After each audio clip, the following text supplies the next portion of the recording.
जय माता दी। बोले दशा माता की जय। आज इस वीडियो के माध्यम से दशा माता के दूसरे दिन की कथा सुनेंगे। कथा को पूरा सुनिएगा, बीच में अधूरा ना सुने। अधूरा सुनने से हमें पाप लगता है, तो कथा को पूरा श्रवण करिए।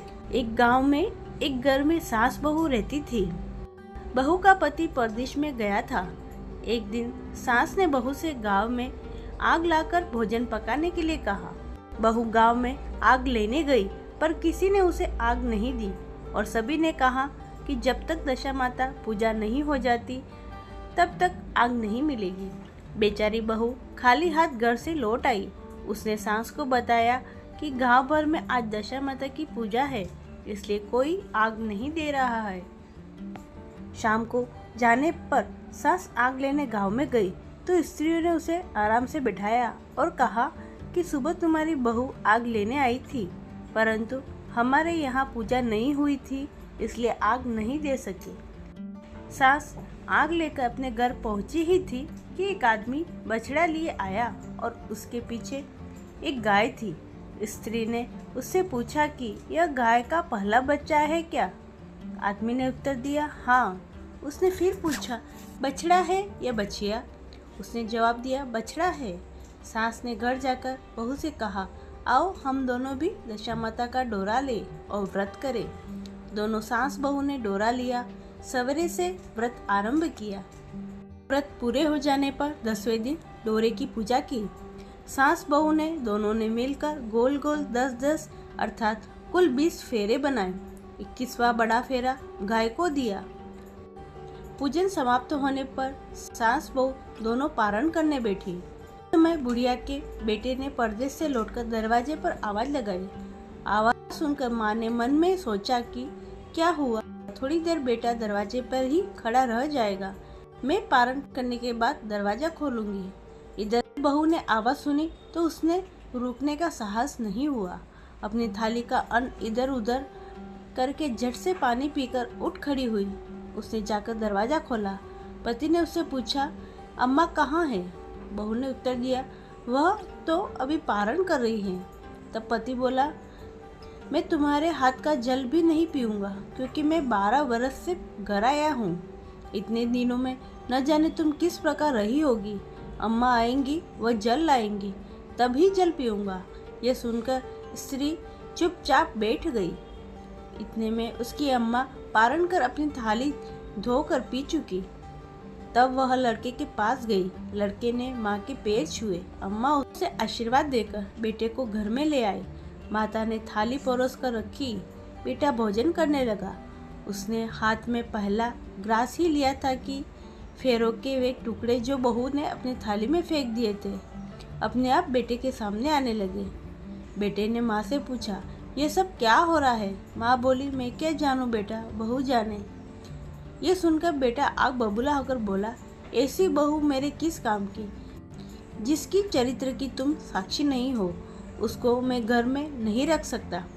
इसे अभी घर से निकालो। यदि घर में रहेंगी तो मैं घर में नहीं रहूँगा। माँ ने बेटे को व्रत के पारण का सब हाल बताकर इस तरह समझाया, परंतु वो मानने को तैयार नहीं हुआ। वह यही कहता रहा कि उसे घर से बाहर करो तो मैं रह सकता हूँ। माँ ने सोचा, बहू को थोड़ी देर के लिए बाहर कर देती हूँ। जब लड़के का गुस्सा उतर जाएगा तब बहू को बुला लूँगी। बुढ़िया ने बहू से कहा, डेयरी के बाहर जाकर पेड़ के नीचे थोड़ी देर के लिए खड़ी हो जा। जब बहू पेड़ के नीचे खड़ी हो गई तो पेड़ बोला, मुझसे हटकर खड़ी हो, मैं दशा माता के विरोधी को छाया नहीं दे सकता। इस पर वह वहां से चलकर घड़ोची के पास घड़ोची से बोली, मुझसे हटकर खड़ी हो, मुझ पर इतना भार घोड़ों का नहीं है जितना तेरा है। वह यहाँ से हटकर घूरे की ढेर पर खड़ी हो गई। घूरे का ढेर बोला, मुझ पर इतना भार घोड़े का नहीं है जितना तेरा है, चल यहाँ से हटकर कहीं और खड़ी हो जा। इस प्रकार उसे कहीं भी खड़ा नहीं होने दिया गया। वह अपने मन में बहुत दुखी हुई। वह जंगल में चली गई। जंगल में भूखी प्यासी घूमती फिरती एक सूखे कुएं में गिर पड़ी। वह उसमें गिरी परंतु उसे चोट नहीं आई। वह नीचे बैठ गई। अचानक राजा नल वहां शिकार खेलते खेलते वहां पहुंच गए। उनके साथ उनके साथी बिछड़ गए थे। वो प्यास के कारण उसी कुएं पर आए जिसमें वह स्त्री बैठी थी। राजा नल के भाई कुएं में पानी के लिए लोटा डाला तो उस स्त्री ने लोटे को पकड़ लिया। भाई ने नल से कहा, इस कुएं में किसी ने लोटा पकड़ लिया है।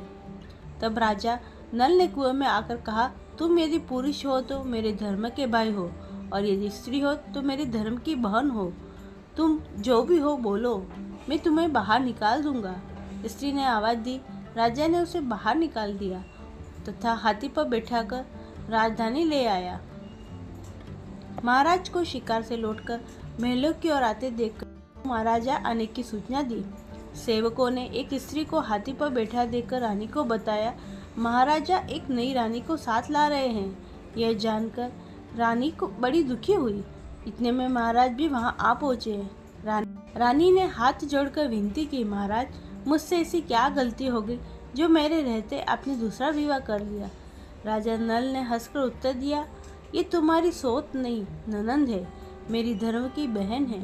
तुम्हें उसके साथ अपनी सगी ननंद की तरफ बर्ताव करना चाहिए। यह सुनते ही महारानी का मुख प्रसन्नता से कमल की भांति खिल उठा। वो बोली, अब तक मैं ननंद का सुख नहीं जानती थी। अच्छा हुआ जो मुझे भाग्य से ननंद भी मिल गई। राजा ने उसका नाम मुँह बोली बहन रखा और उसके लिए अलग महल बनवाया। उसके दिन अब सुखपूर्वक बीतने लगे। एक दिन राजा की घोड़ी का बच्चा हुआ तो राजमहल की स्त्रियां बधाई गीत गाने लगी। मुँह बोली बहन ने अपने दासियों से कहा, बाहर जाकर पता करो किस बात की बधाई गाई जा रही है। दासियों ने बताया, महाराज की घोड़ी ने अच्छी घड़ी में से एक उत्तम बछड़े को जन्म दिया है, उसकी बधाई गाई जा रही है। मुँह बोली बहन ने पूछा, क्या घोड़ी ने पहली बार जन्म लिया है? दासियों ने उत्तर दिया, हाँ। तब मुँह बोली बहन ने महारानी के पास जाकर कहा, आओ भाभी रानी, हम तुम दोनों दशा माता का डोरा ले। रानी ने पूछा, डोरा क्या चीज़ है, मुझे समझाओ। वो बोली, दशा माता के व्रत का यह नियम है, पहले पहल जब गाय या घोड़ी या स्त्री के प्रसव की खबर सुने तब डोरा लेकर व्रत आरंभ करते हैं। 9 व्रत करने के बाद 10वें दिन डोरे का पूजन करके विसर्जित करते हैं। इसी के साथ उसने पारण का नियम भी बताया। तब महारानी बोली, तुम्हारा व्रत तुमको फले। मैं पूरी और दूध की खीर खाने वाली रानी महारानी भला बनफरा गोले की पपड़ी खाकर कैसे रह सकती हूँ? ऐसा कहना खाए मेरा दुश्मन। वह बोली, भाभी मुझे जो चाहे कह लो, परंतु व्रत के संबंध में कुछ मत कहो। मैं इसी व्रत के उल्लंघन के कारण मारी मारी फिरती आपके देश में आ गई हूँ। महारानी ने उदासीनता के साथ कहा, मुझे क्या पड़ी है, तुम्हें जो अच्छा लगे वो करो, मैं मना तो नहीं कर रही हूँ। मुँह बोली बहन ने श्रद्धापूर्वक डोरा लिया। 9 दिन तक व्रत किए। 10वें दिन विधिवत पूजन किया, फरा बनाए और संध्या को पारण करने बैठे। उसी समय उसके पति को अचानक कुछ प्रेरणा सी हुई। वह अपनी माता से आज्ञा लेकर ढूंढने को चल दिया। घूमता फिरता वह राजा नल की राजधानी में पहुंच गया। पत्नी का पता लगाने लगा। उसने एक कुएं पर कुछ औरतों को बातें करते देखा। एक कह रही थी, राजा की मुँह बोली बहन बहुत ही सुंदर स्त्री है, आजकल उसी का किया हुआ सब कुछ होता है। दूसरी स्त्री बोला, वो सुंदर होने के साथ साथ धर्मात्मा भी है, जब से आई है तभी से उसने सदाव्रत खोल रखा है, उसके दरवाजे से कोई भी व्यक्ति खाली हाथ नहीं लौटता है। तीसरी स्त्री बोली, वह जैसी धर्मात्मा है वैसे सदाचारिणी भी है। चौथी स्त्री बोली, वह सदाचारिणी और सर्वप्रिय भी है, सारी प्रजा उससे खुश है। पांचवी स्त्री बोली, यह सब तो सही है, परंतु अब तक यह पता नहीं चला वह कौन है और कहाँ की रहने वाली है। उन औरतों की बात सुनकर साधु के वेश में राजा नल की मुँह बोली बहन के महल के द्वार पर जा पहुंचा। वहां उसने भिक्षा के लिए आवाज लगाई तो द्वारपाल उसे भिक्षा देने लगा। उसने द्वारपाल के हाथों से भिक्षा लेने से मना कर दिया और बोला, भिक्षा देने वाली स्वामिनी के हाथ से ही भिक्षा ग्रहण करूंगा, नहीं तो अपने रास्ते चला। तब द्वारपाल ने उसे कहा, इस समय वह दशा माता का व्रत करके पारण कर रही है, पारण समाप्ति होने के बाद ही वह तुमको भिक्षा दे सकती है, तब तक तुम इंतजार करो। वह चुपचाप बैठकर इंतजार करने लगा। पारण कर लेने के बाद वह मुट्ठी भर मोती लेकर आई, परंतु सामने अपने पति को पल्ला फैलाए देख वो मुस्कुराती हुई लौट गई। दोनों ने एक दूसरे को पहचान लिया था। महारानी ने मुंह बोली ननद को मुस्कुराते देखकर कहा, जब से तुम आई हो आज तक मैंने मुस्कुराते नहीं देखा। आज इस साधु को देखकर हंसने का क्या कारण है? मुंह बोली बहन ने उत्तर दिया, वह साधु हमारे घर का है। रानी ने पूछा, तब वह ऐसे क्यों आया? उसने कहा, वह अभी मेरा पता लगाने आया है। महारानी ने राजा नल से कहा, तुम्हारी मुंह बोली बहन के घर के लोग आए हैं। राजा ने कहा, उनसे कह दो अभी यहाँ से घर जाकर वहाँ से हमारी हैसियत से आए, तब मैं बहन की विदाई करूँगा। राजा नल की मुंह बोली बहन का पति घर जाकर अपनी माँ से बोला, तुम्हारी बहू राजा नल के यहाँ उसकी बहन बनकर रह रही है। वह रोज सदा व्रत करती है और नियम धर्म से दिन बिताती है। तब उसकी माता ने उसे आज्ञा दी कि बहू को ले आओ। वह डोली, पीनस, बाजे, गाजे, कहार आदि के साथ यथाचित सज धज कर राजा नल की राजधानी को चल दिया। राजा ने उसका यथोचित आदर सत्कार किया और कुछ दिन मेहमानी में रखकर विधि पूर्वक बहन को विदाई दी। वह महल से बाहर निकल चलने लगी तो महल भी उसके पीछे पीछे चलने लगा। तब महारानी बोले, ननद जी तुम चली और मेरा महल भी ले चली, जरा पीछे मुड़कर तो देखती जाओ। जो ही उसने पीछे मुड़कर देखा तो राजा का संपूर्ण राजसी वैभव अचानक लुप्त हो गया। राजा की मुंह बोली बहन तो अपने पति के साथ आनंद से रहने लगी, परंतु राजा नल व रानी का यह हाल हो गया कि वे दोनों कमरी कथरी ओढ़े फिरने लगे। उनके भोजनालय में पत्ते खड़खड़ाने लगे। राजा नल ने रानी से कहा, अब हमें यहाँ से कोई दूसरी जगह चले जाना चाहिए। रानी पतिव्रता स्त्री थी। उसने राजा को आज्ञा मान ली। चलते चलते वह एक गांव के पास पहुँचे, जहाँ पर बेरी के पेड़ पर बेर लगे हुए थे। राजा रानी दोनों भूखे थे। उन्होंने बेरों को उठाया तो बेर लोहे के हो गए। इस प्रकार राजा रानी जिस वस्तु को हाथ लगाते वह कंकड़ पत्थर में बदल जाती थी। इतने पर भी राजा रानी आगे बढ़ते गए। रास्ते में उन्हें एक व्यापारी मिला। व्यापारी ने राजा रानी को पहचान लिया। उसने राजा रानी के भोजन के लिए सेर भर आटा दिया।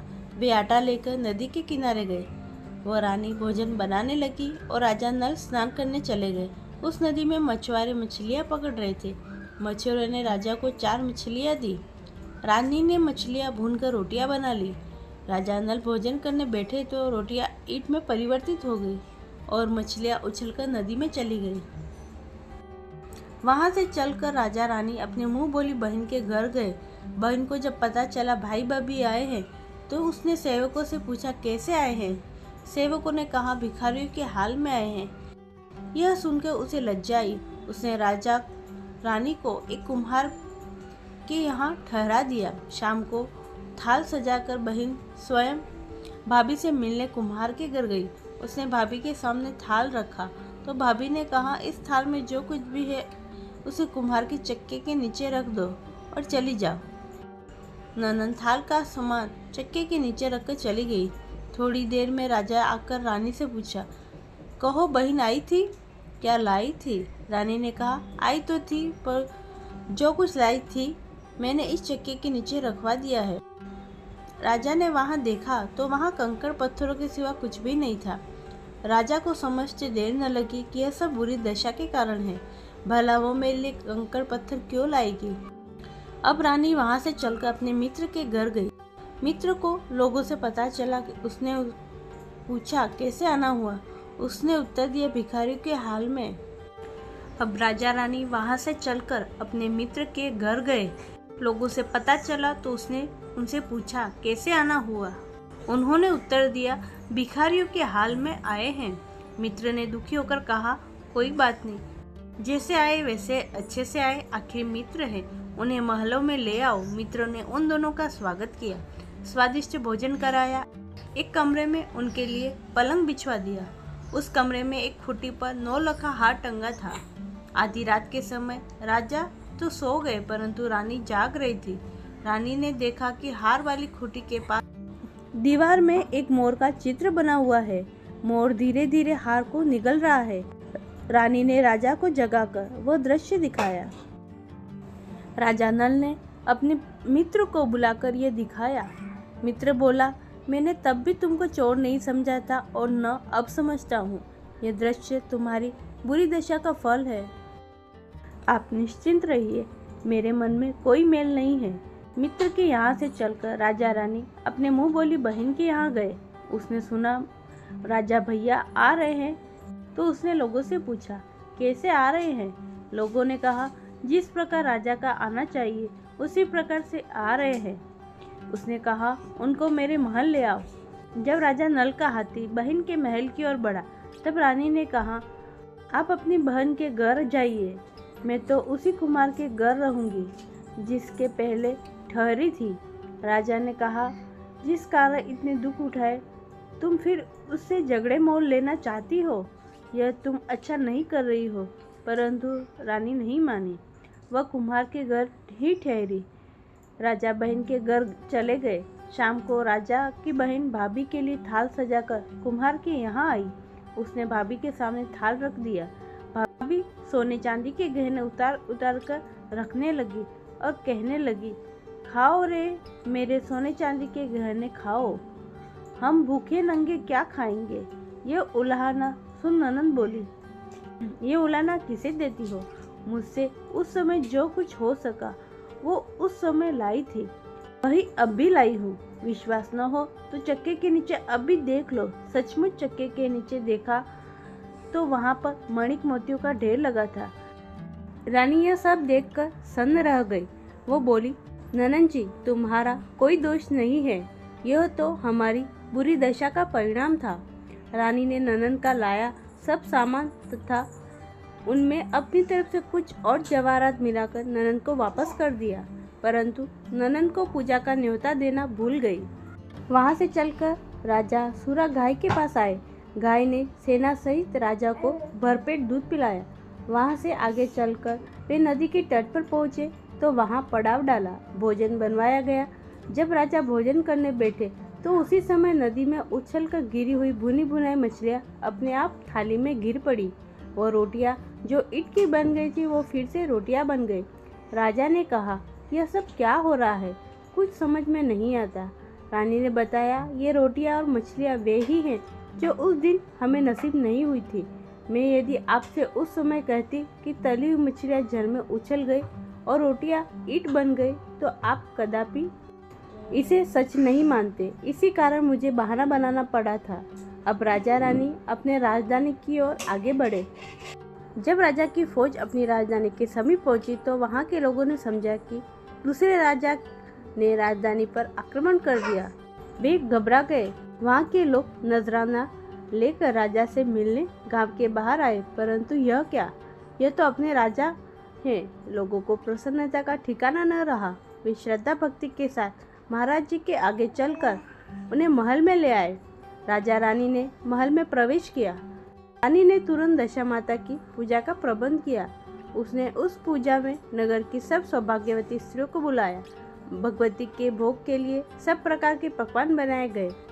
आटे की 10 बतिया, 10 शक्कर की गुजिया और 10-10 वाइया सुहागिनों के आंचल में डाली। सुहागिन का श्रृंगार करके दशा माता की पूजा आरंभ की। कलश स्थापित करके दीपक को जलाया गया, परंतु उसकी बत्ती जली नहीं। इस पर पंडितों ने कहा कि कोई न्योता पाने वाला न्योतने को तो नहीं रह गया, स्मरण किया जाए, उसके आने पर दीपक जल जाएगा। रानी ने सोच विचार कर बताया कि ननद न्योतने से रह गई है। पंडितों ने कहा उसे फौरन बुलाया जाए।